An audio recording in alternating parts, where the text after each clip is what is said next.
call the November 10th, 2025 York County Council workshop to order. Our first item on the agenda is update from staff regarding our capital projects. Josh. Yes, Madam Chair, as we shared quarterly, we're going to be coming to y'all to give you a capital project update. So similar to what Tom did a few months ago, we're going to provide an update and share some details about how we're approaching this upcoming year's capital process. So with that, I'll introduce our county engineer, Lisa Haygood, as well as our assistant manager, Tom Couch, to provide the update. Thank you. Thank you. Are we teed up on the PowerPoint? Okay. Yep. There she goes. Yeah.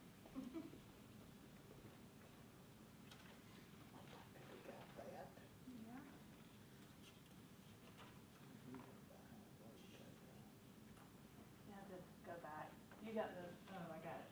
Okay. I don't know why it's on So with that, I'll hand it off to Lisa. that. There we go. Okay, capital projects update. Again, I'm Lisa Haygood. Tonight, let's see, our update is going to be about our capital projects. So engineering department is currently managing 15 capital projects that value over $50 million. I just want to share that with you, tell you the size and magnitude of what we manage. I give credit to the assistant county engineer, Ron Pompey, sitting next to me. Him and his project coordinators tackle the bulk of that work. So tonight, the update that I'm going to do is 10 of the 15 projects, just because I think you guys would get tired of me droning on about 15 projects. But I try to pick the top 10, and that's what's in your project brief report. Can you tell us what the 5 are that you left out? 2 fire departments. We're doing one for Leslie and one for Bullocks Creek, and those are so early. We just started design. Next time we do an update, we'll give you more information on that. 2 are some planning projects. We haven't started one. One's going to council on the 17th. It's to help the sheriff's office out with the opioid programming center at Moss Justice, and we haven't even started that one, but it's getting queued up if we get your approval on Monday night. And what was the 5th one? Let me outrun. You caught me off guard. Probably the work at maybe Bethel Lake Wiley Parks. Oh, Yeah, so all of these haven't really started yet, so I didn't really want to give the update because we're not even under contract on any of these, and we're just starting. Okay? The 50 million that you referenced, does that include those 5? It does include those, yeah. Okay. Yeah. And Lisa, I might You'll say. never bore us to share all of it with us, especially if it's something coming up on council that we need to take a look at. I think that would be helpful. Sure. Okay, and I do, when I get into the project updates, I do bring up, I didn't bring up the fire departments yet, but, because we're not ready to come to council, we're just still early on in the planning phase. But the one at Moss Justice, I have an update on that. If you'll excuse me, Lisa, I'll just say, it appears that the font and maybe some of the alignment, something got lost between our computers and the screen, so if it's a little bit out of joint, you know, please disregard that. It fit a lot better on the PowerPoint presentation that was sent. So go ahead. Okay, no problem. So like I said, the update that I'm going to give is about the active projects. Tom's going to jump in on one of them related to the animal shelter, which my group's not managing. And, you know, obviously then he's going to talk a little bit about our capital project improvements that we're doing, and then provide time for any questions and discussion. And please don't hesitate to stop me on each project if you have any questions. As far as what's on the screen, for my ease in trying to tell you what's going on with projects, I prefer if you kind of follow along on the brief report that you were provided. I think it'll make a little more sense, at least it does for me, because that's what I thought I was going to prepare. But anyway, the first one is the Sheriff's District 3 office. That is an 11,000 square foot renovation. It's an existing building that the county purchased, and it's on Dave Lyle. It's in Rock Hill, and we're doing it for the Sheriff's Office. Obviously, their District 3 office is currently at Cherry Road, correct? And I think some of their folks are scattered about, so this will put them in one facility. So it's a complete renovation of an existing building. The construction, we're actually near completion on construction on that. The project was partially funded with using ARPA funds early on with the purchase and some of the maintenance improvements we had to do. And so we do have an upcoming council agenda related to that, and it is a change order we're gonna be asking for, the exact amount, it's like $86,250, I think. I'm not, sorry, I don't have that written down. We wanna repave the parking lot. It was already damaged, we had it in the contract to do some patching, but with all the construction, it's pretty damaged. And we'd like to just be able to give the sheriff's office a nice project. We have the funds available in the overall budget, it's just not on the contract with JNB, the contractor. So that's on November 17th. But overall, the project is within budget. Next project is the Corners facility, which some of you, I was able to get more in depth a couple weeks ago with the Public Works workshop. But that is a new building, new construction for a new facility. It's located on Main Street behind the existing family court facility. New construction, we just started, the contractor's mobilized, site's already cleared. You can actually see some construction stakes out there for the corners of the building, so that's up, off and running. That, I think, has a 15-month construction time frame, and then the move-in time and everything, we expect that to be completed February 2027. That was the one that we highlighted a couple weeks ago. It had originally a $7 million project budget.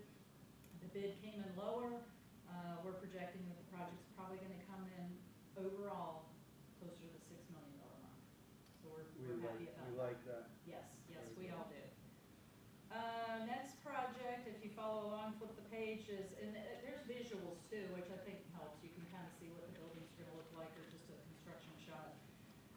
Moss Justice booking. Okay, so the existing booking station, this project consists of building a new booking station at Moss Justice. So that's new construction. Overall, it's 40,000 square feet. And then we're gonna renovate the existing booking station and turn that into a medical mental health facility. So Can you explain that a little bit, the mental health piece? I might lean on Ron for that, but my understanding is a lot of the inmates that are getting booked are having either medical issues or mental health issues. And so Mhm. those folks have to be treated differently than Mhm. just a normal person coming through the booking. Okay, right. And so, once they recognize that condition, they get kind of steered off to a different part of the building. So Okay. they can get any kind of, and sometimes it could be a medical issue too. Yeah. Sometimes somebody comes in and they have some sort of medical issue that they'll be able to treat them, put them in a safe environment versus general booking. Yeah, Yeah. okay. Yeah, it's quite Okay. interesting. It's been a fun project, learning a lot about it. Luckily, I've never been booked, so I didn't know anything about it. Well, Yeah, yeah, well, so- that's good. It's good not to know that. It's been quite an interesting project. Yeah, that's What is interesting. what is the, I see that the contract has not been awarded. Have we bid it out? What are we waiting on? So I'm gonna get to that. It's a good question. So where we're at right now, Mosley Architecture has actually been awarded and they're in design. We have been working with our designer, have decided the best project delivery for this is called CMAR. That means Construction Manager at Risk. And what that does is allows us to bring on a contractor during the pre-construction services portion of it. So they're at the table with us while we're designing. They can help us with cost estimating, they can help us with just designers, architects might say, oh, let's do this, but when you have a contractor sitting at the table, they can say, wait a minute, it'd be cheaper, it'd be better if you do this, or I have a supplier that can give you this. So it's very similar to several of the projects that we've done, a project delivery called Progressive Design Build. But that's a little bit different because you have a contractor and then they hire their architect or engineer. This, we already have our architect. It's our project. We're owning the project. Then we're bringing a contractor on board to be part of our team. So gives the county better control. Yeah. And you don't have the surprise. A traditional way of doing projects is design, bid, build. You design it, you bid it, and then you hope your low bid comes in below your budget. Mhm. A lot of times, and nowadays, you get surprises. layman's terms here. Okay. We're doing something different here. When are we gonna get, when are we gonna get a contract amount? You will be getting in December meeting, and a recommendation for an award. We had to go through procurement and we asked for RFPs for the contractors to be the CMAR contractor, construction manager at risk. So staff is currently reviewing their qualifications, and we're gonna recommend a selection and come to you in December with an award to get that contractor. And that's for pre-construction services, okay? What that means is to sit at the table with us during design, okay? And then design will take us through probably September, I'm guessing, because it's a one-year design. It's gonna take us a year to design this project. It's 40,000 square feet. It's a big project, okay? It's not, we won't come back to you with an actual contract for construction till next fall. Does that make sense? Okay. And it might be important to note, Lisa, that we're also trying to bundle a separate project that came out of Public Works for the water line replacement. Absolutely, yeah. Public Works is wanting, they have on their capital plan to update all of the water lines in the entire Moss Justice complex. Our project's only touching 2 of the buildings, and there's, I think, 5 or 6 pods, if you wanna call it, in detention facility. So when we started talking about doing CMAR for our renovation project, we learned that about Public Works doing their project, and we've been working together to bundle all that up. Now, the $28 million, that is for the booking renovation project. We have not, I'm not sure exactly what the budget is yet. We're still working with Public Works and their engineer and architect on trying to bundle all that together. But Yeah. what, But I think the advantage of CMAR again is it's a more complex project, and am I characterizing it right if we call it owner's rep light? Oh, it's definitely an owner rep, yeah. So that's just the delivery by another name, I guess, but I think if we're adding that bundle to the project, it definitely supports the CMAR approach quite nicely. Yes. Does that design, does that help to mitigate like change order requests, you know, as you're going through a project? And because you have your designer that's basically, Working with the contractor. yeah, working with the contractor, you can basically foresee change or like pitfalls in the design? Yes, yeah. Okay, I would say that's a strong, that's a Okay. strong advantage to it. okay. Does that also move to a guaranteed maximum price? It does, just like you've seen Okay. on other projects that you've Okay. approved, that we've used what's called progressive. These are all different delivery systems, okay? Yeah, So progressive design build, same kind of thing. We come to you first for the agreement to do the early work, and then we come later with what we call guaranteed maximum price, which is basically their bid price. all right, But the cool thing about it is leading up to that GMP yeah, is we sit with them. It's open book. We see all their subcontractors. We see their Yeah. bids. They bid on items, and they also look for bids. There may be electrical work that as the prime contractor, they can maybe get it cheaper by getting a sub to do electrical work. yeah, that's So good. yeah, it's a very open book. That's good. And then the at-risk element of it is that if they go over technically, that's Mhm. on them. Yeah, But it's really designed to minimize or eliminate Right. change orders. yeah, And That's and good. hopefully, if the whole process works the way it's intended, you know, it should come in below the GMP.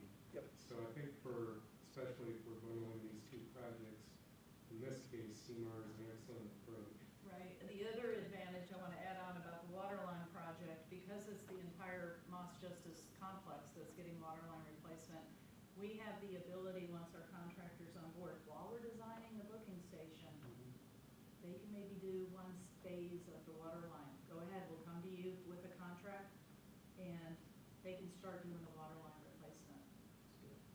Yeah, so we can kind of, Yeah, that's run those side by side. Yeah. So it's, Excuse me 1 second, I'm guessing on the flip side, if the project comes in less, like we already have 1 project that's coming in less than what we expected, we're not gonna benefit from that, the contractor will just benefit from the profit margin. actually, I think it's written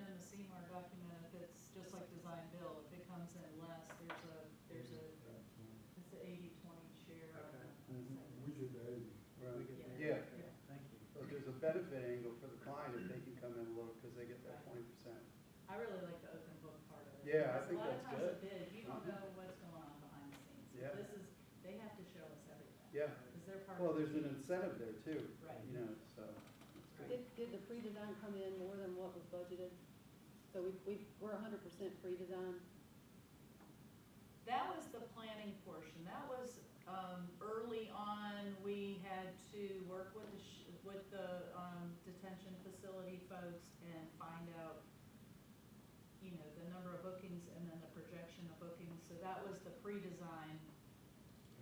Yeah, I guess I'm just asking, like, the 305, 291, that's the pre-design. The way I read what you've got here is percentage completed of the pre-design. That's all been completed. I guess I'm thinking, was the 305, 291 included in the $28 million budget? And Yes. did that pre-design number exceed what we budgeted for the $28 million? It's a very good question. The 28 million is the whole thing. That is pre-design, design, construction, everything, soup to nuts. Except the water line. Yeah, that's right. That's a good, Ron. separate project. So, the cost to date is partially pre-design. I don't have that exact number in front of me. The pre-design was a certain contract amount, and then there's also the design contract, which we're at 30%. So that cost to date is how much money we have given Mosley since the beginning. Does that make sense?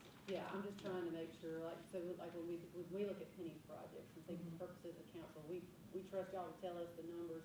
I think the main thing we're trying to do is, are you seeing that those pre-design numbers came in more than what you anticipated? Because that would then indicate that we may have an issue with the budget number. No. They were in line, because that 28 million, and again, I'm sorry, I don't have those numbers in front of me or on there. But the 28 million was broken down to pre-design, design, or planning, we call pre-design planning, design, and construction, and IT, and furniture, everything that you need to do. So I believe the pre-design and design together added up to, it was like, I think we had a budget of like 1.5 or 2 million, and it came in closer to like 1.1. And don't quote me on the exact numbers, but it was around that.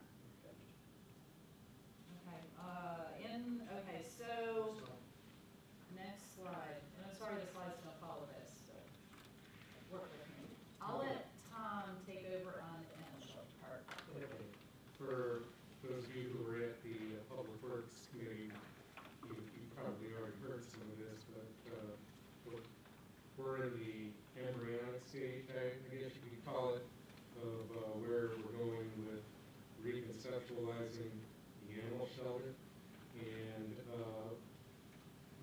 our intent, after a good bit of discernment, and then, as you know, we also brought on an owner's rep to help us put a different set or an unbiased set of eyes on it, because this has been a project that has been lagging for a while, and we're trying to do our very best to take any sticker shock that's resulted from it. But at this point, the owner's rep, like being written, is actively working on the project.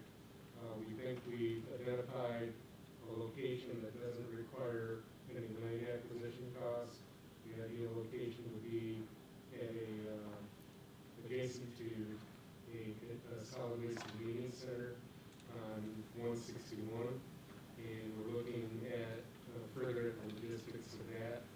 And we feel like that we can get, utilities and adequate access to what's left on that site where this facility could be placed.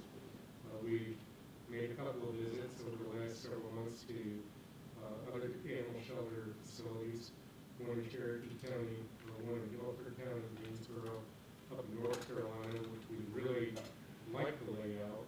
But I think the key thing, and one of the issues that came up in the Public Works Committee meeting, is that if we want to minimize the cost, we really have to build to our existing capacity. And that's going to require some policy changes, some of which that were discussed at the Public Works Committee. We'd like to engaged the county attorney's office to help us get out some of the dogs in particular who've been involved in some criminal activity and being held with the sheriff, and we hope again to work with the county attorney to find a way to flush those animals out. But in the meantime, we also have an RFP that's been put out that's about to be under evaluation to look at getting another designer or architect for a new facility. So this project is still in some ways fledgling along, but on the other hand, we are making progress that isn't always visible. So we think that we're forming a good plan in place, and if we can acquire a designer, we've really been trying to reach out to see competition from designers, a broad set of designers who had experience in building these kinds of facilities.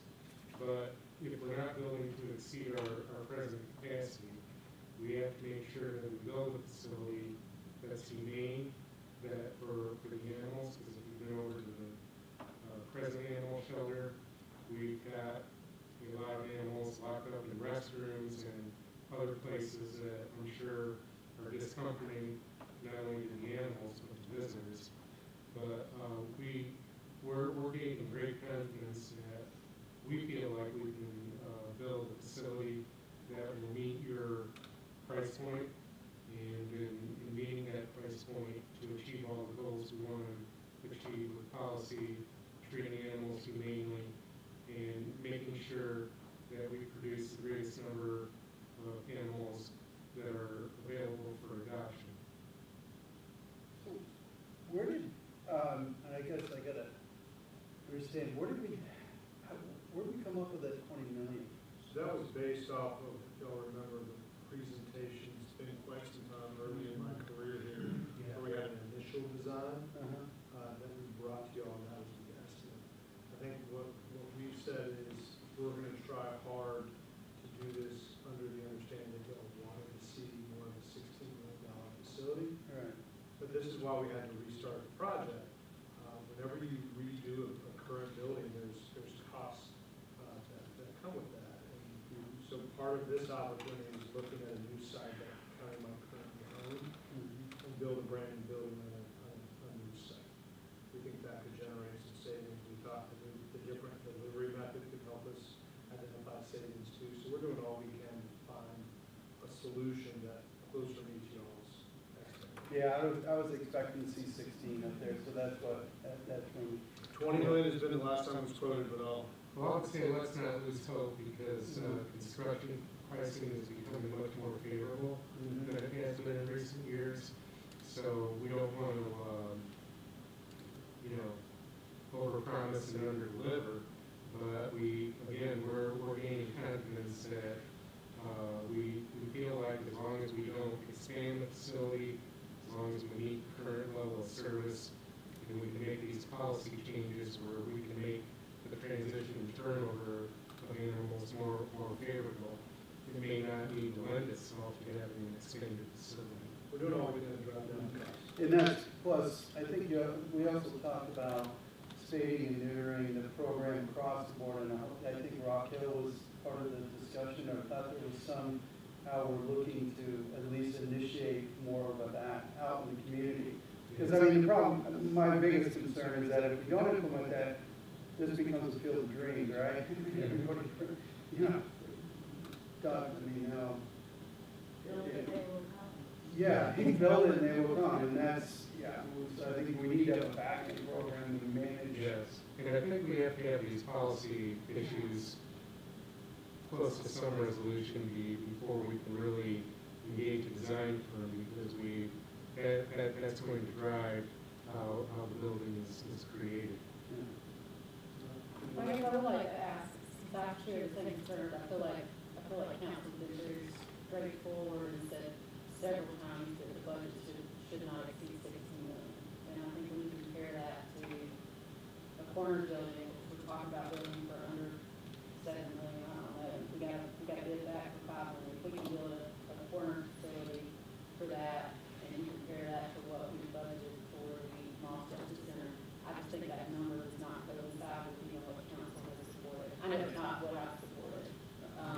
I'm curious to know,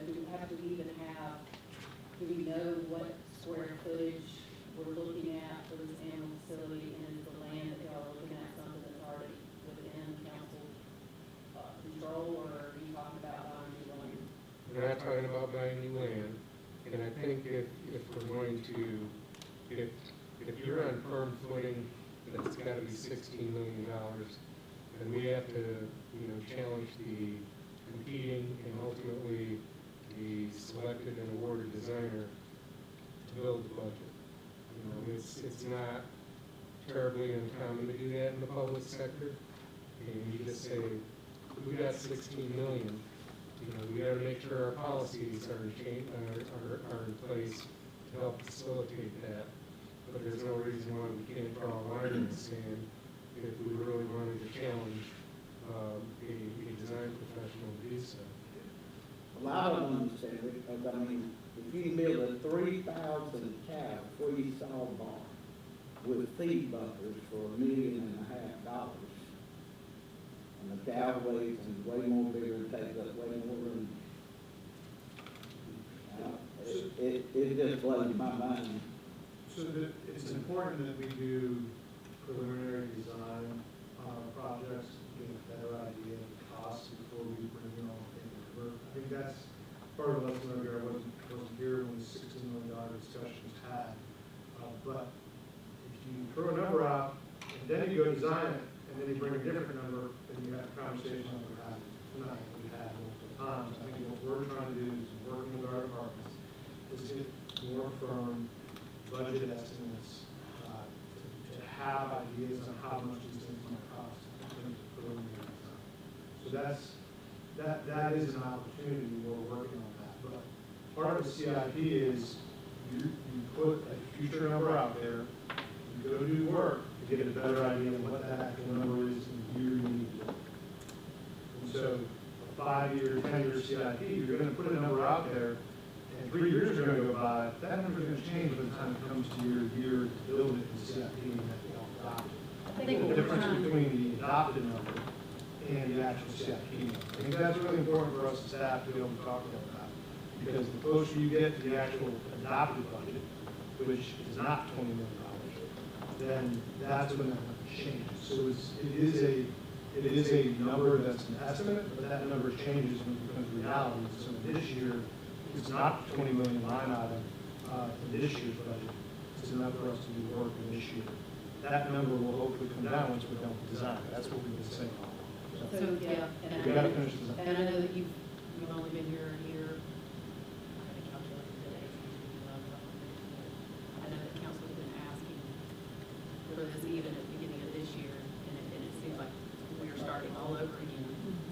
And when do you anticipate that do we even know how big of a square foot building? Or are you saying, I'm hearing little mixed messages, I'm hearing y'all say, you now need for the council to adopt policies before you can figure out what size building you need. The Public Works Committee, and I hope somebody else speak up here, had a great discussion on policy changes, and there seemed to be agreement to some of those policy changes, which won't require as big of a facility in the future. So what we're saying is this is a tandem piece. We think if you make changes in the policy, which haven't come out of committee, but will at some point come to the full council, then you have the opportunity to control the size of the facility. So if we adopt what y'all recommended in policy changes that have been sent to the committee, what size building do we need? I don't have the square footage in front of me, but I know that staff went with the. Can I address the committee? Sure. Okay, so what I heard that night, it was less than 16. And that, I guess some folks. Less than went- 16 million number or square footage? $1 million. Okay, and that they, some folks went to Guilford Guilford area County. to look at that, and we had an invitation to go ourselves, which I would like to do. But anyway, so it was very organized. It's an organized building. There's a process that the animals go through. It sounded really good to me. And that there would be, so I didn't quite get the understanding of where we were gonna go once the visit happened. You liked the facility, felt like you could go under 16 million, and then what? So here's the Now thing, where are we we? have to design this before we can have a firm estimate of cost. And I think that's what we're trying to do. We're committed to getting a good estimate on the cost. But we're gonna work with the designer to make sure that it's a cost that we're on board. Have we got the design? Tom, that's what Tom was talking about. Yes, it's, we've done a procurement. It's about to be under review. I would think if we're expeditious in our review, it's conceivable we could bring something back in December and have a good look at what the design approach would be.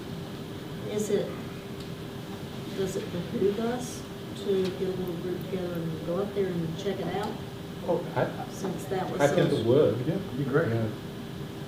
I mean, when you compare apples and oranges, Cherokee County didn't have a bad facility at all. It's very, very modern. There's some things I wish they would have done differently, like we all do when we build something. But up in Greensboro, they had a facility that was very user-friendly to the public. It's laid out well. It was extremely sanitary compared to our existing facility. Not that our existing facility is unsanitary, but they were able to minimize smell and odor and other such things. And they actually had a very strong, like a laboratory or a clinic for the animals, for their care. So I think there's a lot of takeaways that we can have from that facility, but their facility was arguably bigger. Their number when they built was pre-COVID. So, but to answer your question directly, if you wanted to look at a very good site, I think the site in Greensboro is good. We may not build it as large a scale, but there's a lot of things that we can mimic, I believe, that we can work with here. And by the time we enter this next budget year's CIP process, which is what we're gonna ask y'all to adopt the number, we have the designer on board, we'll have a much better estimate. So that number will change. When should we expect an estimate? We gotta get the designer on board. Yeah. What about the policies? Well, that's the problem. The policies in the meeting are driving the size of this. Yeah. We've got 40% of our facility or more is covered by housing dogs for the criminal cases, or housing animals for the criminal cases. If we can't get that addressed, and we've had those animals for a long time, Yeah. then our facility is never gonna work out, and we're just adding on top of what we're doing. So, I guess, but that's what I'm we trying to need, figure we out. need the, That's what I'm trying to figure out, if we adopt the policies. we that gotta been have the presented, policies first. If we adopt them, though, y'all are telling us, these are the policies y'all need. Let's assume that council adopts those, which I think council will. I can't imagine that we would say, no, we're not gonna adopt these policies because we need them in order to take the next step. My question though is from council, when folks keep asking us, when are y'all gonna, y'all can't, these projects aren't getting completed. Let's assume that those policies that you've already put in front of the public works, put them in front of us. Let's solve them. Let's They assume that weren't. that's done. You still don't even have written, like, But we you're have still an in. idea of They're the coming back policy. next meeting. We don't have all of those things yet, I know they're trying to push this to animal control and keep it going, but I think we're moving too fast on it. We gotta get these policies nailed down. And I don't think they're gonna be I don't know that the ones that we talked about are gonna make as big an impact as we think they will. So I think there's some bigger, harder questions to be discussed regarding policy, which isn't gonna be as quick as, oh, yeah, we'll just vote and approve it.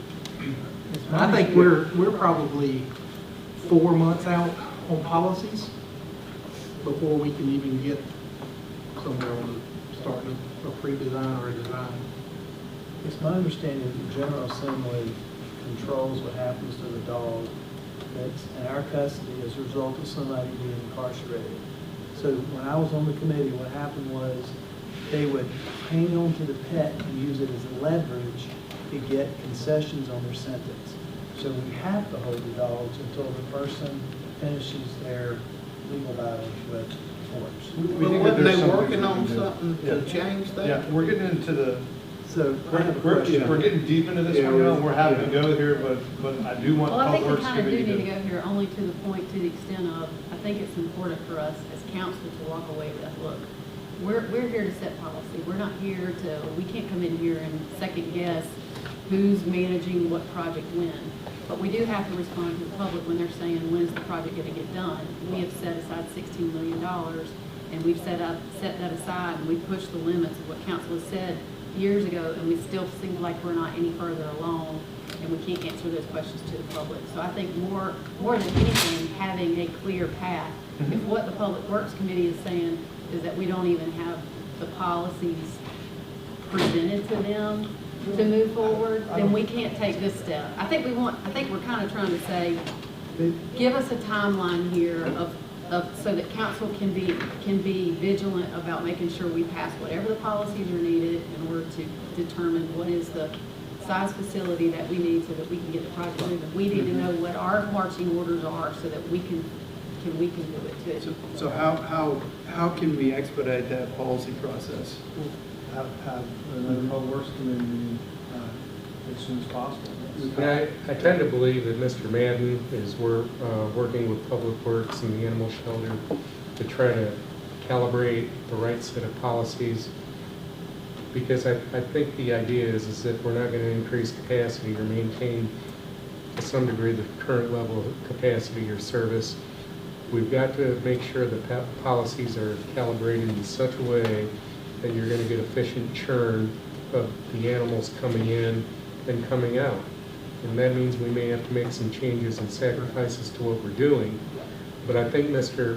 Madden is more fluent as to what's going on today, and unfortunately he's not present this evening. But I think he could answer those questions more fluently than we could tonight. Yeah, and staff is not saying we should wait on getting a designer on board and move this project until the policies are figured out. I think we're going to be moving forward as quickly as we can on that front, at the same time as talking about the policies. Now, will that inform the size? Yes, and we'll keep those conversations going, but I don't think, as staff, that we're not recommending waiting until that's done. We're trying to get this person on board, we're trying to start these conversations, and we're trying to size it appropriately, but I think those conversations can happen in conjunction with that. Yeah, I think to Andy's point, though, I think the policies need to have teeth to them, you know? Correct. They've got to have real impact. Yeah. But I we think go back to I think that it's incumbent upon our staff to present recommended policies to the council. And Which they are did the last y'all Public Works there, are meeting. y'all at the point of where you are recommending specific policies to council? The conversation happened at the last Public Works Committee meeting, and they're bringing back ideas, paper at the next one. So that's what happened at the last meeting, and it comes back. Okay, so if we don't, so as council, how are we going to, what is the progress and what is the plan? What's our plan for this project for this next year? You're saying we don't need to wait on the policies, I guess you'll. well, no, we're going to walk and chew gum at the same time. You know, we're committed to, making this go in tandem to expedite the project, because we want to get it in the rearview mirror as bad as you guys do. But I think if we're looking at a design period, assume we hire a designer tomorrow, I would probably say I may have to rely on leasing around a little bit, a year, Well, to get a good. when you go to council to actually, you're doing the RFP first with the architect. So the first time you go to council in December would just be getting the okay to start contract negotiations with Yeah. whoever the architect is. Contract negotiations sometimes they can take a few weeks, but Hypothetically. traditionally it's been a couple months. Yeah, So it- January, February. Yeah, to get January, some- February, you would be coming back to council with an actual agreement for Mhm. architectural services. And then, And then Notice typically to proceed. design a new building, it's at least a year if you include permits and putting bid documents together. Yeah. And all that's being discussed with Culvers. So I think there's a way where both those things can be in conjunction with each other. So we will have a much better idea of what that estimate is as we proceed through the design. Do we have discretion over the type of building, like a metal building versus a traditional building? We do, don't we? And we've looked at different designs, and those were the designs that were recommended. The places that staff has visited have been in the designs that we. That's why. Yep. So at the next quarterly meeting on this one, we'll have a designer picked, and y'all will be starting the design process. And we'll have the full project mapped out for you in terms of time. All good questions, y'all. And the legal question is also a good one, and I think that there's things we can do to move the animals out faster. But I do think it's a legal resource conversation. The attorney's office needs more resources in order to help us with those cases. Yep, and legislative. Good luck with that. Any other questions on this? Anything else from the Public Works Committee? No, it's a struggle. It's a struggle. What is that, how can council help with whatever, what do you mean by struggle? I mean, the purpose of the workshop is for us to figure out as council, how do we address these issues? What is the Well, issue? I mean, the policies, I wish I had them, but the ones that we kind of went over, I didn't feel like we're gonna create a whole lot of, savings of capacity in our facility. I think there's harder conversations that weren't brought up that need to be discussed to get more capacity. And the things that we talked about were, if I remember correctly, these are things that we've kind of embedded in the past and we're gonna go with. Is what I heard. And I think And I don't council think needs to, that's.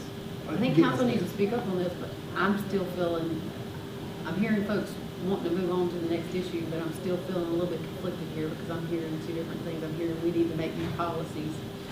Well, the We need to policies make are the important. policies to direct how we're gonna build it, but we're still gonna move forward. Walking, I appreciate the analogy, but at the same time, I'm hearing the committee is like, Here's how where are we I gonna struggle get with it. So, this chicken or the they can egg? get the layout, they can get the flow done, which is what they got out of, that was the main thing I heard from the Greensboro. This thing flows great, it's, very efficient. You know, you can get that kind of laid out, but whether you know you need to do it for 110 dogs, or 110 animals, or 300 animals, I don't know that we're at that point, so, I don't, and maybe y'all do, maybe I just I don't think get you it. gotta get the policies in place. When I joined council in 2023, I toured the facility, it was reported there were 95% bully dogs there, and the bully dogs were not adoptable. We really didn't have that many dogs that were adoptable, because I was questioning why we were building this facility in Fort Mill to adopt dogs, and we don't have dogs to adopt. So I think that goes back to your comment, that's the issue we really need to address, because that determines what our facility looks like now and in the future. So the policies are hard and they're difficult, but they're ones that somebody's gonna have to really come forth with some solutions. I've heard that same comment. In other words, if we ain't gonna euthanize, we ain't accomplish it. Well, Well, I I do mean, want to those are correct good. that, we do euthanize. And so I think part of this, and I think you're right, we need to continue this conversation, but there's behavior and there's space reasons for euthanasia. And it's important to consider those, and this is what Tom was alluding to earlier, we don't want animals in restrooms, okay? So what's the number we're gonna build for, and that's our capacity, and then that's what you account for. And so at that point, then you have to euthanize. And so the number and the capacity is what we have to work through, but we don't think we should necessarily build something that increases the ability for capacity, except for accounting for the court cases, which is one thing we have to figure out. But I don't think we're that far off from what y'all Well, are sharing, but we just need to have that conversation. But if we need to have the hard conversation, not that we have it now, but we need to bring the hard policies out and let's have the conversation. Let's just get it going. Well, I can tell You you, know? in casual conversation with Kevin, they're actively working on these policy recommendations Okay. to bring back to Public Works. Again, I wish he were here to address it, but he's Okay. not. But yes. Yeah, I think we hear y'all loud and clear. Okay. Yeah. Carry on? Carry on. Okay. Bear with me, Yeah, because we I gotta still make have up some more some time. projects Yeah, we to do. get through, so, and again, stop me, like how we're talking about each one if you guys have questions, Yeah, so yeah. that's all good. Again, follow, what I'm gonna do, it has Catawba Bend first, it only lists one of the projects, we actually have 5 active projects associated with Catawba Bend Preserve. So I wanna go through each of those.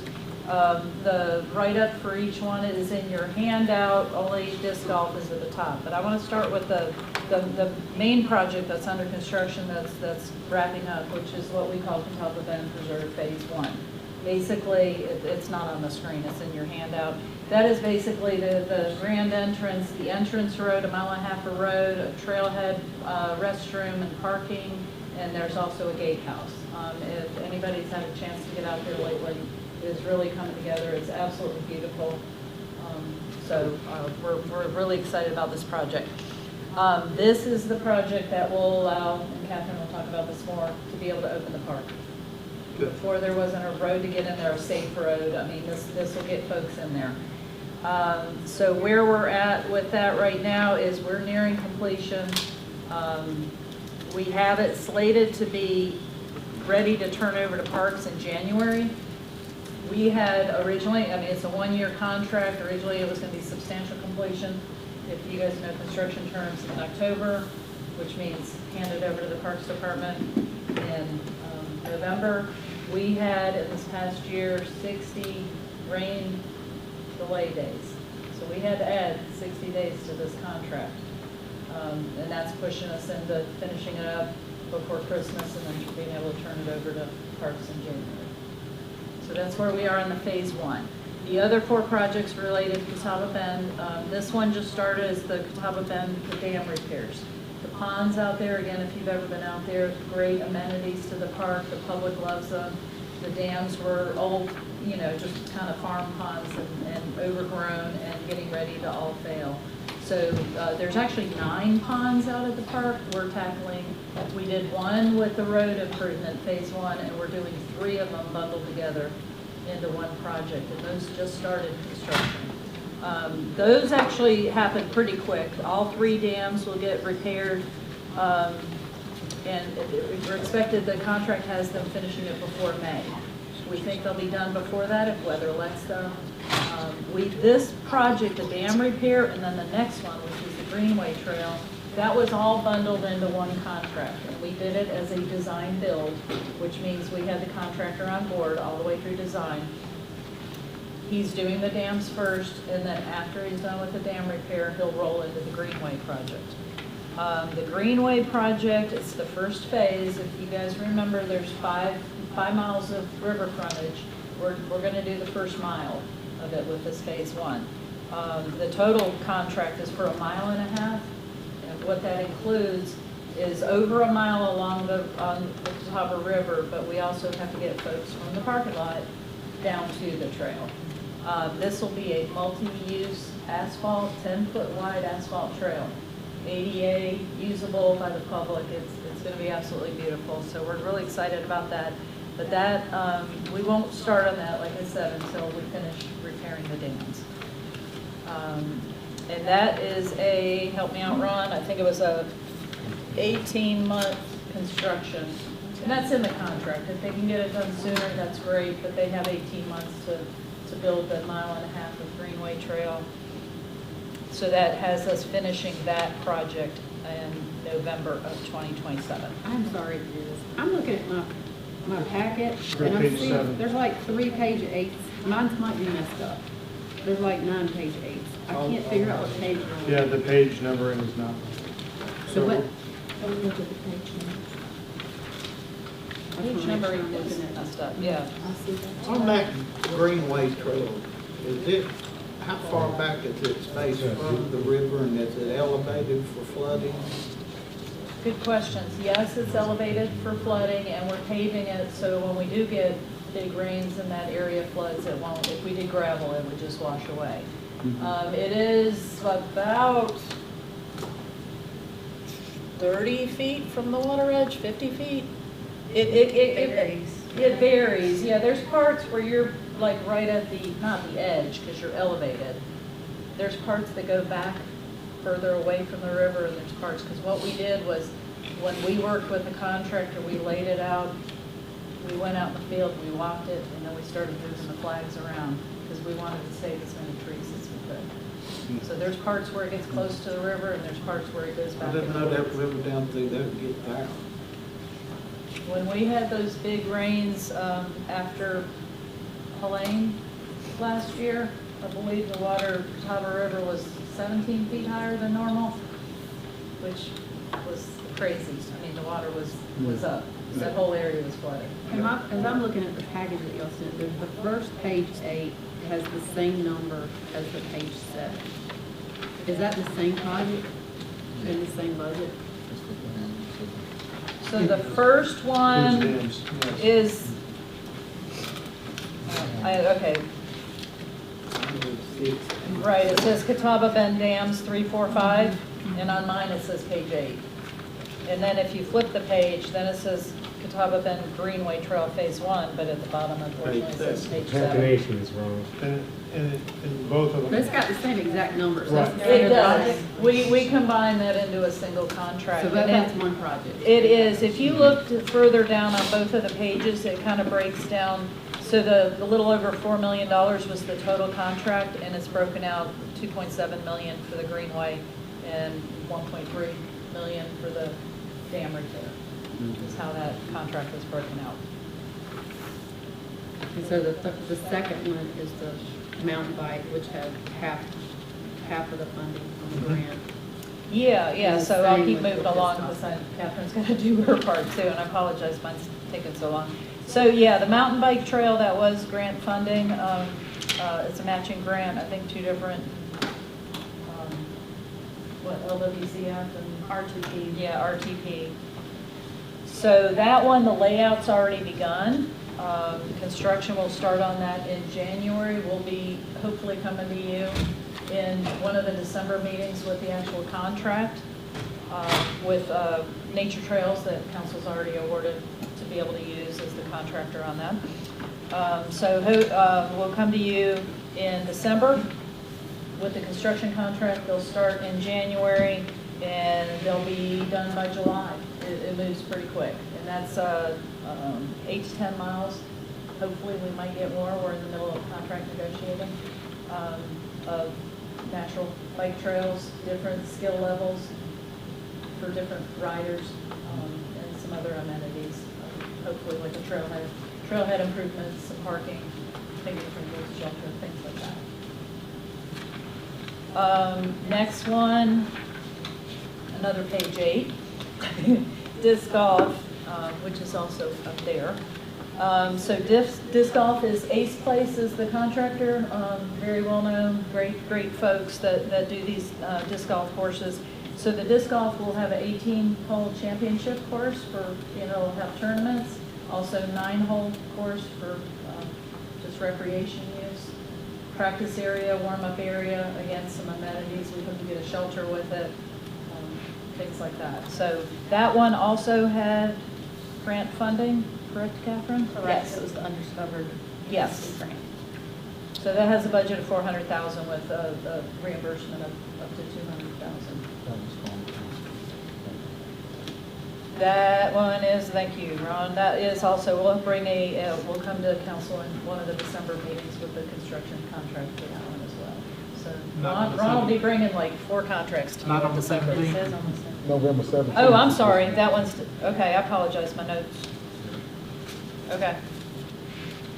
That one is actually a very quick build. They're gonna start in January, they're gonna finish in April. They may come back in May after we get some folks using it, and they're willing to make some adjustments to it based on the users. So it's gonna be a really kind of world-class, very nice facility when that's done. Okay, 2 more, bear with me. Actually, I was gonna point out, so let's see, at the bottom of this page, it says Field Day Park expansion, 19 acres. I didn't have it in this handout. You asked earlier what were the other projects that didn't make it on my list. The 19 acres, Field Day Park, closer to the Crowder's Creek, the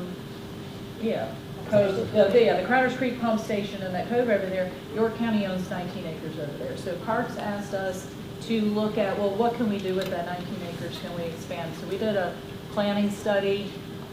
Sorry, the information isn't on the page. I think it was around 25,000, I think, was the planning study. They came up with some concept sketches, some probable costs that Parks can use for future requests for capital projects, just to see what can we do with the land. So it was just a basic planning study, just to help us in capital project planning. This is county-owned land that's adjacent to Field Day. It is. Well, Is that something not with you all? close. Adjacent, It's close. It's like closer. a half a mile away, but it's in the same neighborhood. Yeah, I don't think it's. It's a quarter mile? Yeah. It's literally, You drive down and up and around and down. when you Yeah. pull out Ilday Park, you literally just go straight across to the cul-de-sac. Right. It's right there. And it goes all the way to the creek. Yeah. So there's an opportunity for kayak launch and things like that. That's Yeah. all, y'all are looking at that, or HEP. Yeah, so I just wanted to bring that up because it's on here, but I didn't mention it.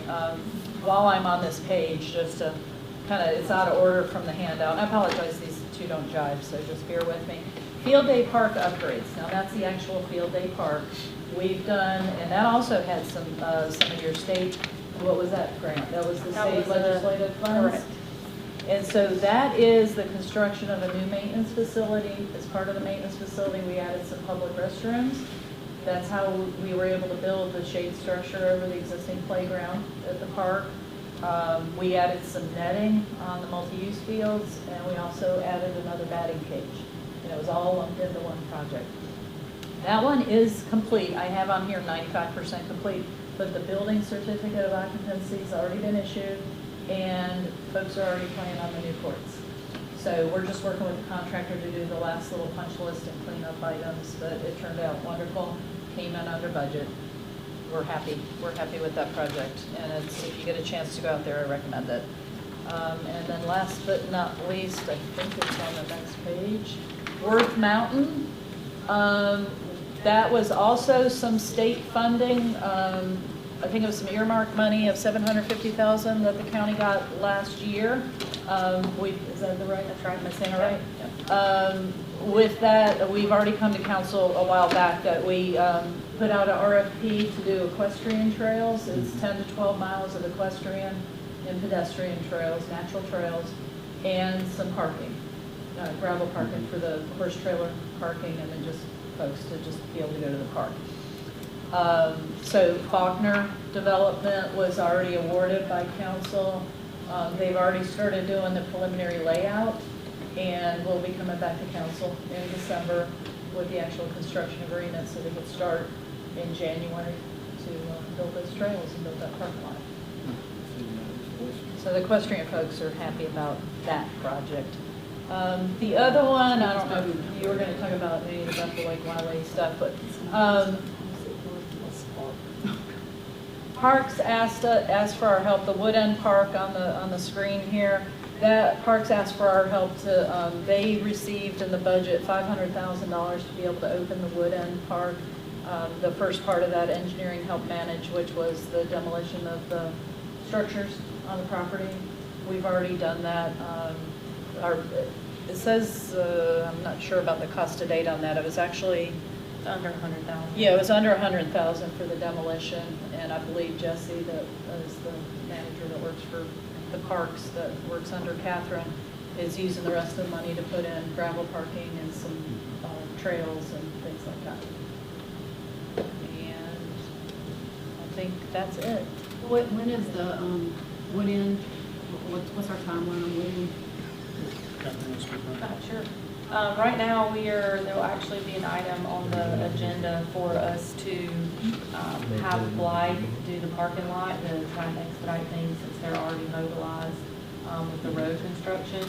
I don't have a schedule for them yet, but hopefully that's gonna, speed things up. What we're doing right now is we're at the beginning stages of designing the trails that will go in and Wood End as well. And I think once we kind of get through that point, probably at our next quarterly meeting, we'll be able to provide you a schedule. Is that gonna give enough time to get it done before the contract runs out, or the budget runs out? I think we'll be okay. We'll be okay. So the next part is gonna be Tom. I will, if we're gonna be doing this quarterly, and I know it was kind of confusing tonight where I had a handout and then we had a screen, is there a certain way you want this information presented? I heard you wanted to know more about budget, like what the budgets were and where we were. I'm just asking if, what can we do to improve? I think we help next first get it time? in advance. If we Yeah, I would Okay. say get it in advance. We Okay. can make some decisions. Okay. Limit discussion.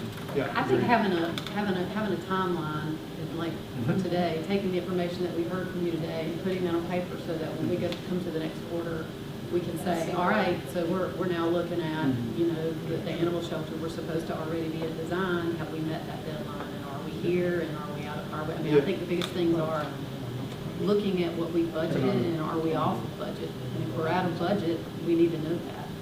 Council Okay. needs to be aware Yeah. of that. We completely agree, and we're working towards that. It's a good transition. Though Tom's gonna zoom through this, so he might not get onto everything because of time here, but part of having that for y'all is better planning on the front end and asking departments when we create a CIP to have that timeline already in the CIP. Because, so we're gonna have that in the front end of all new projects too. So yes, Yeah. we'll get that for the current projects. I like the Gantt charts that show your expectation, and it's kind of like a timeline across the bottom of the screen, and it shows where you're at in that timeline. We'll work on that for the current projects, but we're asking for all that information on the front end of all new projects. And with that, Tom's gonna just share a little bit about where we're trying to go in terms of building the CIP this year and how that's different than past years. All right, thank you, and I'll put my cleats on and try to do some world-class speed here. So I won't go through every little bullet point, but I think the way I want to set this up is that, well, I know that you folks are accustomed and know what capital improvement planning is. I won't get into the semantics of capital planning 101 so much, but what we're trying to do is, it's a new way of doing things. And what it really consists of is concept, approach, and outcome. And what I mean by concept is that we're trying to use best customary practices in trying to set up a capital improvements plan, sometimes called a program instead of a plan.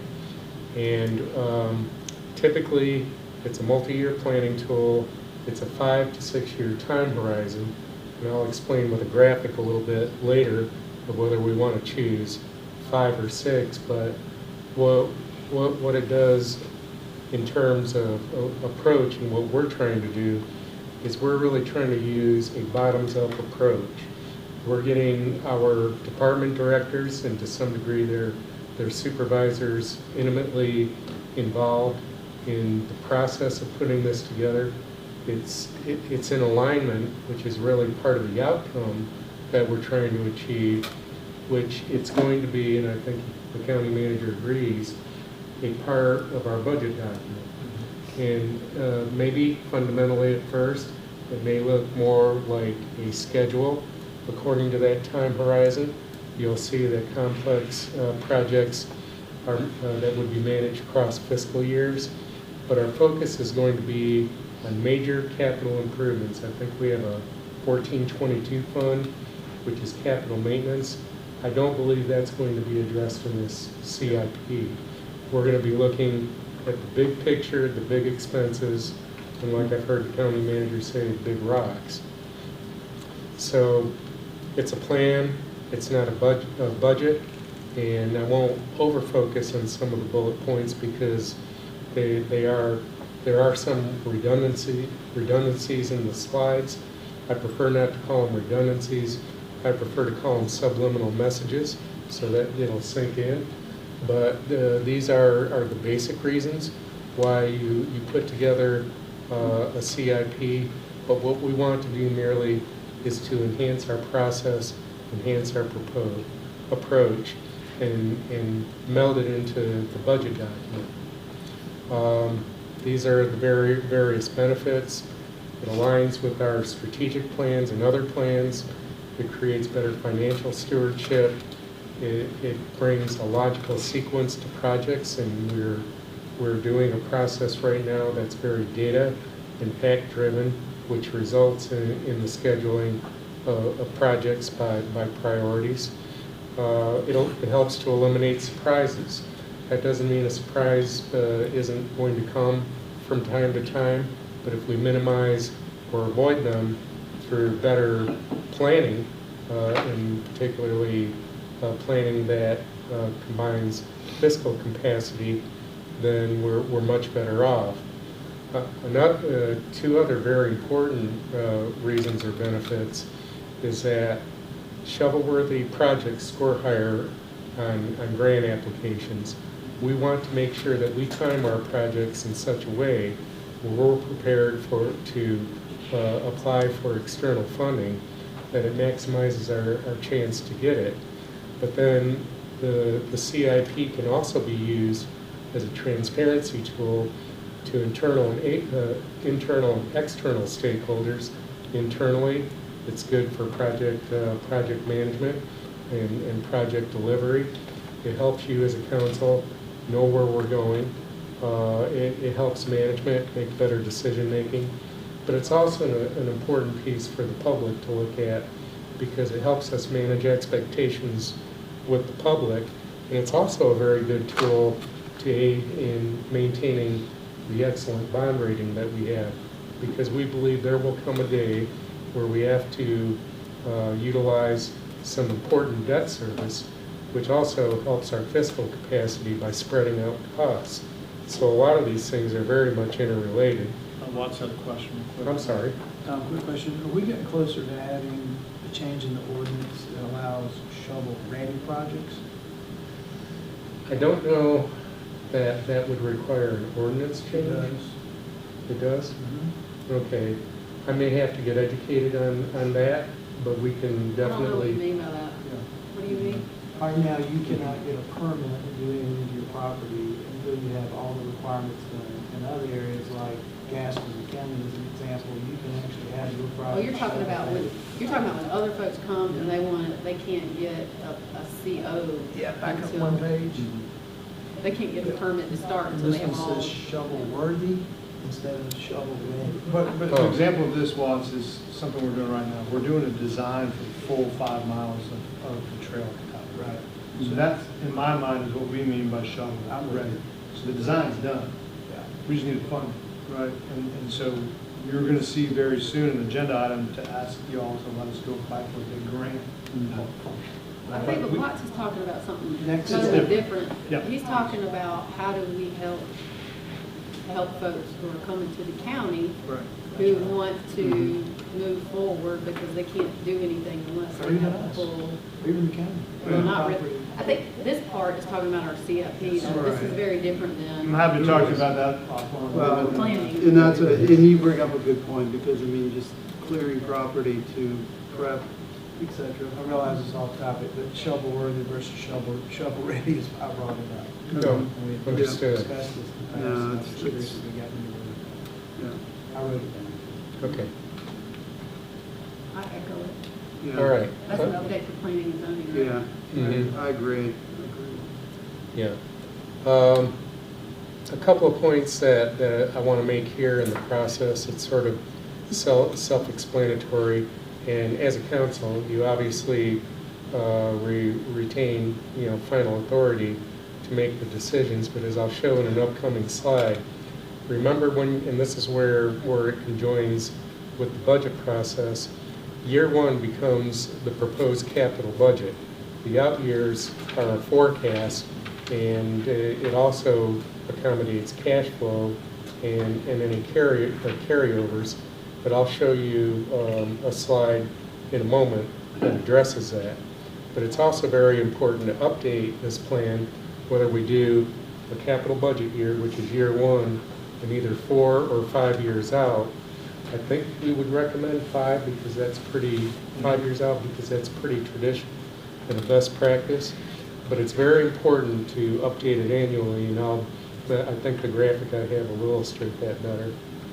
Now, one of the things that we're creating as part of our bottoms-up process is scoring rubrics for projects as the departments are going through and identifying the projects to help them prioritize the projects. And this is merely an example because what we're doing with the rubric is still under formation, but it helps evaluate according to objective criteria.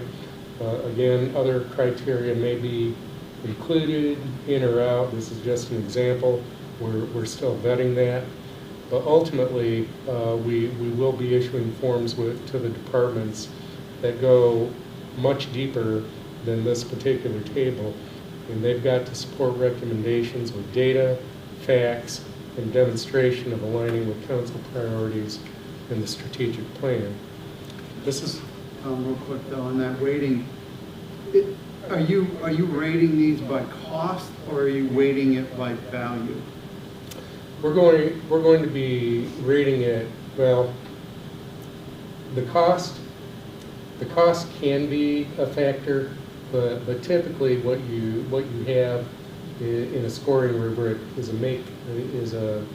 matrix. Right. It can be assigned weights with X number of points. So we're trying to find the best combination of the best examples that we've been examining to try to make it objective as possible for the departments that rate them. I don't know if we want to rise to the level of having council use the rubric unless you're. Well, I think, to me, I like the value component of it. Yeah. We at AT&T, we use it in a different way, and I don't like the way they use it. And basically, they factor in cost, but the problem is it becomes, they don't get enough granular to really unpack it. They just kind of proportion it, and it's not acceptable, I feel. Mm-hmm. But from a value standpoint, I think it's good. Yeah, I mean, we are being very careful to put something together that is unbiased, again, rational and objective, and that's really fair to all of the departments because they'll all have, different needs and concerns. But there are known best practices to level that out. And there's different, to that point, there's different financing, so I guess some of our stuff that uses H-tax for things that are not safety enhancements. I guess, what's the distinction here? We have a separate, are we including park stuff, which is not a safety issue? Are we treating that differently than our other projects that are? Well, safety and compliance doesn't necessarily mean public safety. It could mean safety in the sense, do you have a safe facility, a safe road, a safe piece of a utility? But compliance may also mean, are we having to address a mandate from higher government? But again, this is very, very broad and general, and I don't want you to get too, shall I say, lost in it, but have confidence in the fact that we are going to create criteria and measurable outcomes that, again, make alignment with our plans, and we're going to do it in such a way that's fair and objective to all departments. But the main reason for doing that is it's really a big internal tool to help the departments prioritize and rank which projects should come first on the project schedule that I'm going to be talking about here. Christy, your question about parks versus other departments, we had meetings with all of our department directors, including the sheriff, and so we broke it into groups. We had a public safety group, we had a general government group. And my goal, because this hadn't been done as an organization, was to get all of our directors casting vision and sharing ideas and putting all the ideas on the table. And then once you have that, you have to have a mechanism to prioritize and figure out what we can afford, with our current funding, but also what the priorities of the council are based on strategic plan. So we're melding all those things together to develop a 5-year CIP. But the collaborative discussions with directors allowed all of us to have vision, cast vision together and try to build something that we can bring to y'all and have further discussion. So we did an exercise that asked folks to rank certain projects, and we had that very same conversation. Yes, you gotta do parks projects, and those might be weighted differently, but that doesn't mean they're not important. They're just different, so we're working through all that. Yeah, and So I the think, purpose of this is what now? Y'all gonna have to feed me layman's terms. I feel like I'm losing the point here. The whole What are purpose we of doing? this is, we've got, Lisa talked about the current projects. We're reimagining our CIP development process, and we're putting together a CIP that we're gonna bring to y'all in the winter, as part of the budget development process. That will be different. This winter? Yes. December? Yes, December, January, February, as we enter the budget process, and this is how it will look. These are the things we're doing to build a CIP. So is there a current CIP? I know we have a ton of projects that we've just now gone through, the ones that are already on the table that I are think gonna we be have a done for the current, next 2 years. So y'all are adding other ones to it? Is that what you're saying? no, we We're already have redoing a, the CIP. yeah. Okay. Yep, we're redoing the CIP. We can improve, and we're gonna redo it. I'm not happy. Yeah, and I think this is really the kind of format that we're looking at for presentation, so you can see what you adopt in a current budget year, and then you have those financial projections for various projects in the out year. And as it says here in the slide, when you move to fiscal '28, in the next fiscal year, that becomes your current budget year, and then you're planning out to fiscal '33. So the ideal situation is you'll see the schedule in this format with the projects, the funding sources, the current budget, and the projected costs for projects in the out years.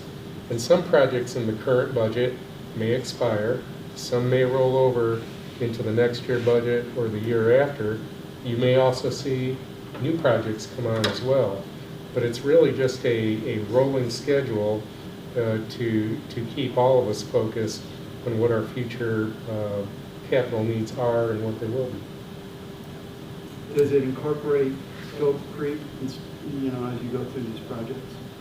I think that's more of a project management and project delivery issue, but if we're using this as the ultimate plan and the ultimate guideline, then through our project management and delivery processes, that we are going to get more intentional and granular about reducing and eliminating scope creep. Mm-hmm.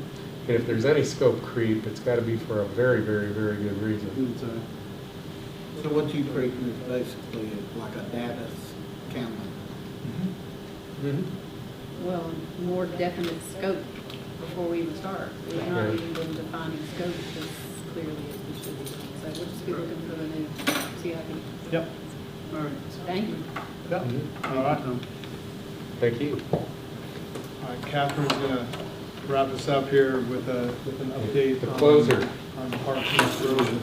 There you go. Exciting stuff. Bring it Yes, on. and this Bring will, on the ace. so, one of the things that we want to make sure we do with workshops is touch base with y'all about current departments that y'all are very focused on and interested in learning more about. And this was a good opportunity when we talked about projects, to have Catherine come give you an update on the operational side and talk about a little bit more about the potential opening for the Catawba Bid. So she's going to give you a quick update on the great things that are happening in our parks and what y'all have invested in the last 2 years, and then we'll talk more about Catawba Bend and that. With that, Yeah. I'll kick it to you. Thank you. Thank you again for allowing me to come and speak tonight. Very excited to share some amazing things that our department is doing. Administratively, we have hired a deputy director and an office manager for the administrative division, which was reflected in the Parks Master Plan that was presented to us a year ago, which is crazy to think that's been a year. We promoted Joe Allen, who is the superintendent at Catawba Bend, to deputy director, and Amy Only came from the private sector as our office manager. Some great things to note on our staff. We appreciate the funding and the support to train and educate our staff to make us the best professions in the business and to be able to provide great services to our constituents. We had 2 employees pass the Certified Parks and Recreation Professional Exam through the National Recreation and Parks Association, which is a huge accomplishment.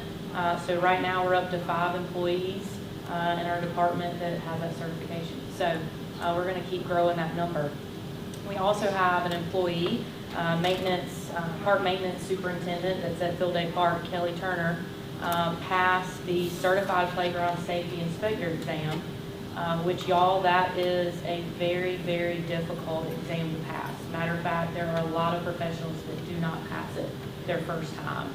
So this is a great certification for us to have within our department to help inspect our playgrounds so that we don't really have to outsource that, to make sure that we're in compliance. So very proud of Kelly for pursuing that and passing it successfully. And then just wanted to note, you've heard Lisa mention the grants. You know, we have 3 grants that we received over the past year. 2 are federal, which is the Land and Water Conservation Fund grant and the Recreation Trails Program grant. Both of those are helping fund the mountain bike project at Catawba Bend. And then the Undiscovered SC grant, which is administered through, but all these are administered through Columbia, the SCPRT grants office. But that one is funding, helping fund the disc golf course at Catawba Bend. And y'all talk about shovel ready, and I even mentioned this in here. When it came time for these grants to come up, and we'll continue to pursue these grants, you do score, I think Tom mentioned it too, you score the highest if your project is ready to go. We compete against, I want to think Land and Water had like 40-something projects across the state, and we were awarded the max amount that we could get. So we had a very competitive project, and we'll continue to apply for that for Catawba Bend because things are shovel ready there. Master plan was conducted, there's been a lot of due diligence. Even prior to me starting here, the engineering department did a lot of due diligence and surveys and assessments and things that led us to be able to apply for these grants. Parks events update. I know that, you know, one of the biggest things that came out of our master plan, the public input, was events, right? This has been obviously a portion that appears in the Premier Parks goal of the strategic plan, is to hold community events. And so just wanted to highlight some that have taken place over the last month. Allison Creek Park held its first ever event since it's been opened, and honestly, with the addition of the office manager position, has allowed us the capacity to be able to do that there. So we had over 300 attendees for the Fall Fest. Ebenezer Park had 2 events this past month. The Halloween event, we had approximately 1,000 people come in for that. And then the movie night, we had approximately 150 people. And so I've shared some pictures here with you. And I actually made it out to the Halloween event, and staff did a phenomenal job on organizing it. They had contests for all the campers on who's the best decorator of their camper. They have a pumpkin carving contest. They do a costume contest. And when I tell y'all, the line was so long to participate in the costume contest. So staff spent a lot of time on this. Obviously, you know, it attracted a lot of folks there. Again, this is something that you support for us to continue doing. Bethel Lake Wylie, we had a market event at the Naked Goat Market back in October. We kind of decided to change things up this year. We took the summer off. We've experienced the last few years, and the board was in support of this as well, is that the summers were just so excruciating hot, and it was affecting our attendance, and also our vendors, right? And if you have vendors that are backing out because it's too hot, then your attendance, you're not going to be able to attract the people. We wanted to make it worthwhile. So the board, with their support, you know, we elected to start them back in the fall, and we kick back off in October, and we'll run through December, take the first part of the calendar year off, pick back up in the spring. And that seems to be working really well. Also, Field Day Park held their Halloween event a few weeks ago. We had about 500 kids come through and 1,000 adults that were in attendance. I attended this as well, and again, staff, I was just blown away at the creativity that we have in our staff. And y'all, they really think through all the things to attract families here, and go above and beyond with balloon artists, face painting, you name it, that it's such a huge family-friendly event. And then something new this year that we decided is we're expanding our parks department, and we're still new to a degree. We put a booth in at this event as well so that people could learn more about the parks in the county. So it was a great opportunity for staff outside of Field Day Park to engage with the public, share about the other parks in the county that folks can go visit. And then something that is coming up, should be on all of your radar, is Christmas in Lake Wiley. Again, I can't speak enough to the creativity of our staff, but they saw an opportunity and some other things that were going on. We decided to move the Naked Goat Market Christmas event to kind of align with what Field Day Park was kind of doing. So there's a lot of collaboration going on with our staff and our department. And they basically came up with this. They've been promoting it. The pickleball tournament we've done for several years, and it's a toy drive. So it's a great event. Added in the Christmas movie this year, tacked on the Christmas market at Naked Goat, and then ended with the golf cart parade that is in partnership with the HOA. And so it will end at the park. So just a great lineup. They came up with this idea of Christmas in Lake Wiley, and I'll be honest, I think it's probably going to stick and be here from year to year. So really, really proud of them for putting that together. Field Day Park, I just kind of wanted to highlight a couple things, talk about kind of what's new, what's coming up in case you are interested or hear about it. But just a kind of fun fact, we had engineering from time to time. We reach out to their department to set up some traffic counters at our park so we can kind of capture some data and understand how many cars are coming in and out of our parks. And we had 5,700 cars in a 1 week's time frame visit Field Day Park. So that's astonishing to see the kind of visitation that we get, and that's just Field Day Park. So imagine what we're getting other places. Do what? Pickleball membership. So with the additional 6 courts, so we now have a total of 12 courts, we have implemented a membership. And I think one of the biggest feedback that we got from the constituents there that play is, you've got your tax district folks that are paying into the tax district, and then you've got those that are out of the tax district. And there's no really incentive. It was kind of free, open play.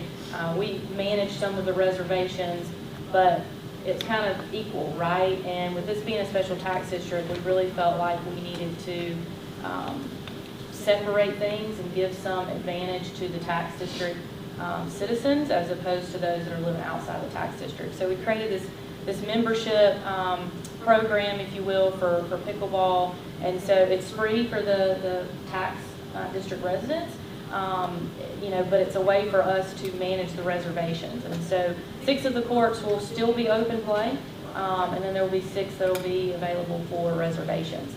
And then there will be a fee associated with those that are from out of the tax district, so they can still become a member.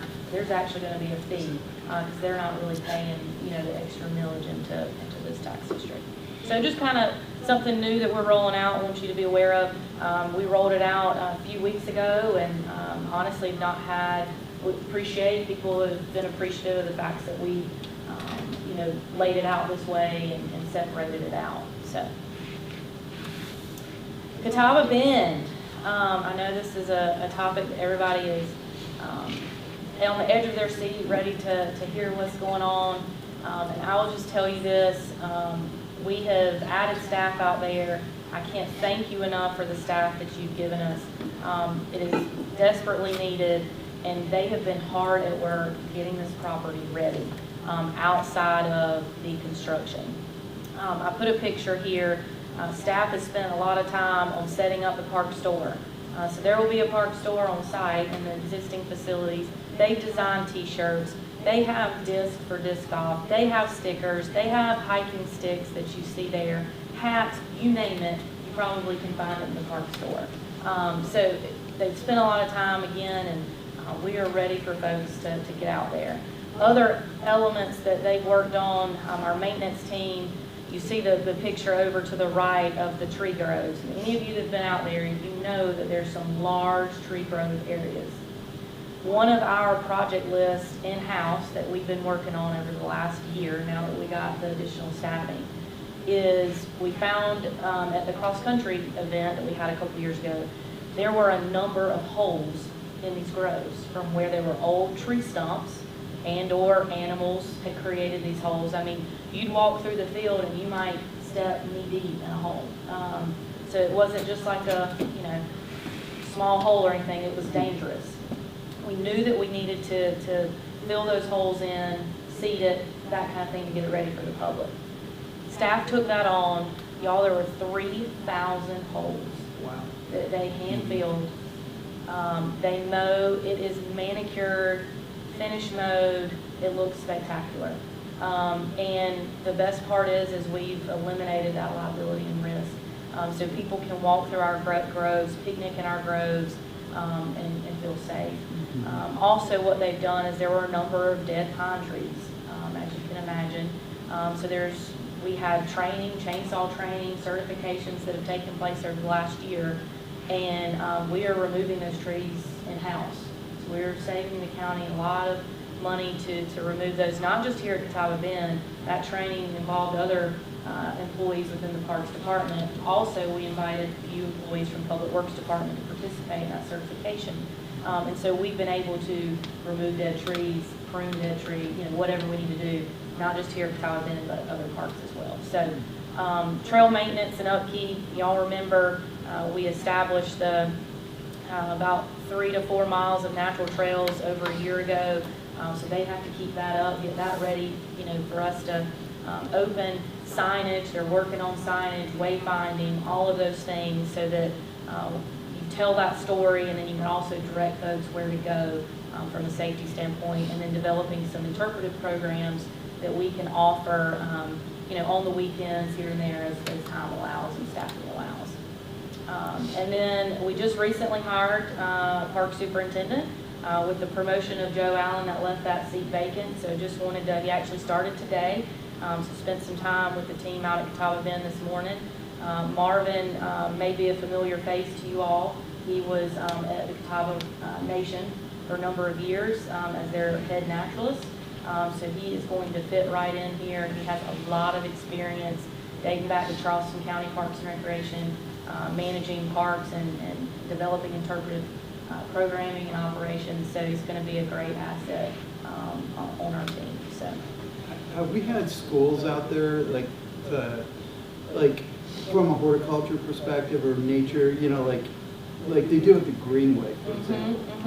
Is it? We have not yet. That's a good segue into my next slide, talking about trying to get people out there. Yeah. So when I first started here 3 years ago, all this was kind of coming to fruition. The master plan had been approved. Engineering, their group had been doing a lot of due diligence, but the goal was, let's get this park open, right? It was, we want to get people out here, we want them to experience nature and this preserve and this beauty, and explore the property, right? Which is what led to you guys. We appreciate the funding that you and prioritizing this project over the last couple of years that has allowed us to move forward with phase one, which is the road, which is the restroom, the gatehouse, parking, the necessities to actually open the park, right? So now that that's upon completion, I think that's where we're at, to let people come out and explore the property, use the trails that we've got online, use the cross-country course that we have in place that folks can walk or run, use picnic groves where they can recreate and picnic. And so that's kind of where we are now as construction wraps up January. We intend to provide some days and hours of operation for folks to come out and explore the park, right? And I think, once we were focused and set on phase one, also what came along are these grant opportunities, right? Which kind of really spins into phase two, if you will. Because when we had phase one in mind and getting the park open, getting people, accessible, getting the park accessible to folks, that's when these grants, came available. So we'll focus on, getting folks out there, letting them explore, and then, move to a community celebration. Once mountain bike, disc golf, and all that completes, there'll be more amenities for different user groups to be able to enjoy the property. We can pair it with the county cross-country meet, which has been, there's still the appetite for us to be the host of that meet every year. That will be our event. We've got the cross-country course finish line that was in partnership with Visit York County, if you recall. It's complete, but we don't want to install it until we, are at that place when construction's kind of wrapped up and we can have the dedication at that time of the celebration. So just kind of wanted to work through that part with you, and then say thank you. We are Premier Parks. I tell colleagues all across the state of the position that I'm in. I know my staff feels this way too, to have council support and prioritizing parks and be in a position where we're offering high quality facilities and programs. It's unheard of to have this caliber of parks and recreation facilities across the state, and it truly is. So it's a thank you to continuing to support prioritizing parks, and I can promise you that the more that we're able to get funding wise and do, the more that we're going to expand our services, events, just like we've done in this past year with the staffing and the capital investment with the facility. Great job. Yeah. Any questions for Kath? Is there do we have another marketing update that's going out that talks about the disc golf and, the trails that we're putting in, so we can kind of whet everybody's appetite of what's coming out there? First, we wanted to just talk to y'all about the timing before Yeah. we start marketing it, but we will develop materials and information for everybody. We want to give y'all the update. Yeah. I think it's real important for all these events that we share, that we can spread them across the county, and Big we have these plans together for all of the parks. But I do think, specifically with Patagonia, I think it's really important to get people's feet on the ground, obviously, but also not, for them to understand what's available, what's not. I mean, it really is a nature park, and that's what it was designed to be. You don't go there expecting splash pads, and some folks are thinking it's all gonna be this resort. It's not, but folks being able to really understand the process and how long it takes for these things to develop. But I love the idea of October being the time where all of the schools throughout the county, all of the kids being there. That's such a fun time. It is. And I do appreciate all the work that y'all put into it. Great job. Thank you. Thank you. Appreciate it. Sorry we went a little long this evening. Do we have a motion to adjourn? Motion to adjourn. All in favor, say aye. Aye. We are adjourned. I know, we had to stare at this. I'm sorry.